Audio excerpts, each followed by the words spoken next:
किसी समय की बात है, एक छोटे से गांव में हरी नाम का एक किसान रहता था। हरी मेहनती और ईमानदार था और उसकी पत्नी राधा भी घर के कामों में उसकी मदद करती थी।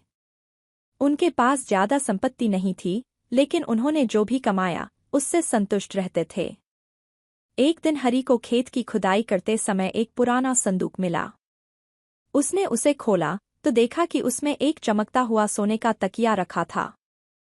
हरी और राधा दोनों को यह देखकर बड़ी खुशी हुई, पर साथ ही चिंता भी हुई कि अगर गांव वालों को इस तकिए के बारे में पता चल गया तो लोग उन्हें लूट सकते हैं।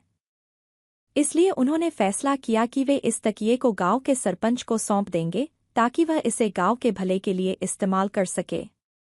हरी और राधा ने सोने का तकिया एक कपड़े में लपेटकर सरपंच के घर की ओर चल पड़े। लेकिन रास्ते में उन्हें जोरदार बारिश ने घेर लिया। उन्होंने पास के एक पेड़ के नीचे शरण ली और सोचा कि जब बारिश थमेगी तब वे आगे जाएंगे।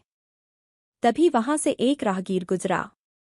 उसने देखा कि हरी और राधा किसी कीमती चीज की सुरक्षा कर रहे हैं। राहगीर असल में एक चोर था। उसने सोचा कि हरी और राधा के पास कुछ बहुमूल्य चीज है। उसने चालाकी से उनसे दोस्ती की और बारिश खत्म होने पर उनके साथ चलने लगा। जैसे ही वे एक सुनसान जगह पर पहुंचे, उस चोर ने मौका देखकर हरी और राधा को धक्का दिया और सोने का तकिया लेकर भाग गया। हरी और राधा को बहुत दुख हुआ। वे सरपंच के पास पहुंचे और सारी बात बताई। सरपंच ने तुरंत गांव वालों को इकट्ठा किया और चोर की तलाश शुरू करवाई। पूरे गांव में हल्ला मच गया। चोर की चालाकी भी ज्यादा दिन नहीं टिक पाई और एक दिन वह पकड़ा गया। पुलिस ने उसे गिरफ्तार किया और सोने का तकिया हरी और राधा को वापस मिल गया। हरी और राधा ने फिर से सरपंच को तकिया सौंप दिया और सरपंच ने उसकी नीलामी करवाकर उससे मिले पैसे से गांव के विकास के लिए काम किए।